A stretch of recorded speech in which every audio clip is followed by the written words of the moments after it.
You're looking at a $68 metal trellis on Amazon right now. Give it 2 rainy seasons and it'll be rusted through. You'll be buying another one next spring.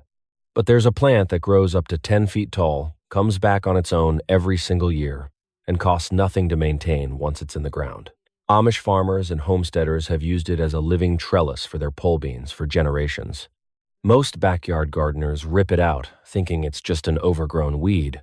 In the next few minutes, I'm going to show you exactly what this plant is, how to plant it correctly, and one important truth almost nobody tells you before you try it. Comment trellis if this sounds too good to be true. I'll personally reply to you. Here's why you've probably never heard about this. The garden trellis industry depends on one simple fact: stakes rot, metal rusts, and plastic netting tears apart by August. That's not a bug. That's the business model. A living trellis breaks that cycle completely. You plant it once, it comes back every year on its own. Nobody can sell you a replacement for something that refuses to die. So, this technique never made it into glossy gardening catalogs or sponsored YouTube videos. It survived the old way, passed down through Amish communities and self-sufficient farming families who never needed a marketing budget to keep growing food. The plant is called the Jerusalem artichoke, also known as the Sunchoke, or by its scientific name, Helianthus tuberosus. It's actually a relative of the sunflower, and that matters, because it explains everything about why this works. Multiple gardening sources, including Mother Earth News and Garden Betty, confirm sunchokes regularly reach 6 to 10 feet tall, with thick, woody stalks strong enough to support climbing plants. Unlike soft-stemmed annuals, the sunchoke stalk lignifies as it matures, meaning it literally turns into a rigid, wood-like structure by midsummer. That's the same engineering principle a wooden fence post uses: a stiff vertical column that won't bend under weight, even with a tangle of bean vines wrapped around it. This isn't a new idea, either. Native American farmers across the continent used the Three Sisters method for centuries, growing corn, beans, and squash together in the same mound. The corn stalk worked as a natural pole. The beans climbed it and fixed nitrogen back into the soil, and the squash spread along the ground to block weeds and retain moisture.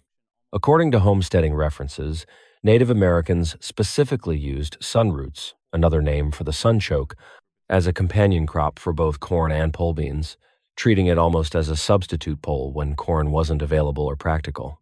Sunchokes function almost exactly like that corn stalk, just taller and tougher, and unlike corn, they're perennial.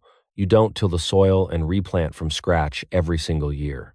The roots overwinter underground and send up new stalks on their own each spring, which means the trellis is already standing there waiting before you've even planted your beans.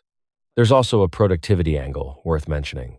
Agricultural data from Oregon State University's extension program recorded average sunchoke tuber yields of around 29 tons per acre in a multi-year field study. Commercial growers separately report yields as high as 15 pounds of tubers per plant after the first season.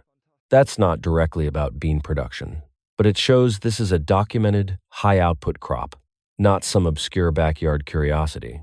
And the trellis function is essentially a free byproduct of growing it.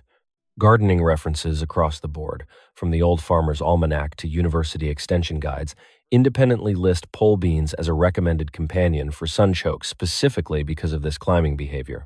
When multiple unrelated sources converge on the same observation without copying each other, that's usually a sign you're looking at a real, repeatable pattern, not a myth.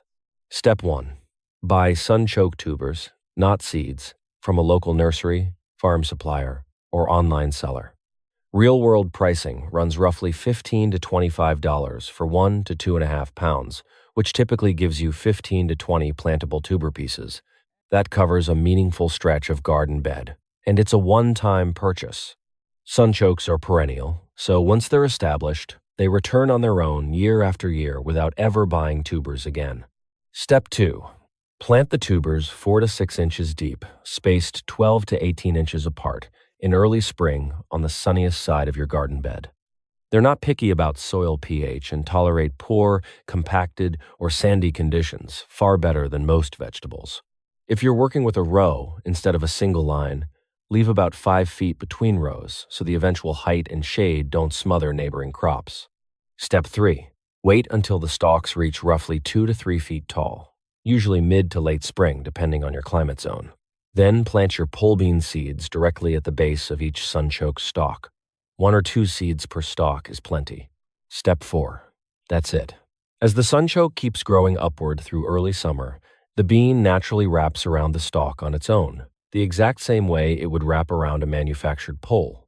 No string, no staking, no assembly required, and no trip back to the store mid-season when a cheap trellis inevitably snaps. Run the math. A basic metal trellis kit runs $30 to $70 and typically needs replacing every 2 to 3 years due to rust or bent frames. A one-time bag of Sunchoke tubers costs $15 to $25 and keeps producing a living trellis indefinitely, year after year, with zero additional spending. Over a 5-year stretch, that's potentially 2 trellis purchases avoided entirely. Now here's the part most videos on this topic leave out, and it's important. This method is not backed by formal scientific trials. What we have is generations of hands-on gardener experience, not controlled agricultural studies measuring exact yield increases. Be skeptical of any video claiming a specific percentage boost in bean production. That number doesn't exist in any research I could verify. There's also a real trade-off to consider. Some gardeners report their beans struggle to thrive directly next to sunchokes, possibly due to competition for water and nutrients, since sunchokes are heavy feeders that draw significant nitrogen from the soil. Researchers note that close relatives of the sunflower family can show allelopathic tendencies, meaning their root exudates may chemically suppress nearby plants. Although this hasn't been specifically confirmed in controlled studies for sunchokes themselves, results genuinely vary by soil, climate, and spacing. And one more thing nobody warned you about: sunchokes are aggressive spreaders. Suppliers themselves describe the plant as robust and difficult to remove once established, since any small leftover tuber fragment can resprout the following season. This isn't something you casually plant in the middle of a mixed vegetable bed and remove later. My honest recommendation: test this in a small, contained section of your yard first, ideally along a permanent edge or border, before committing your whole bean patch to it. There's a real difference between buying a solution and growing one. A trellis you purchase is a cost you pay again and again. A trellis you plant is an investment that multiplies on its own, season after season, without asking you for another dollar. That's not a gardening hack. That's just a smarter way to think about what you bring into your backyard. If this kind of breakdown is useful to you, subscribe. I'm digging up the old, forgotten methods that actually still work, and explaining exactly why they do.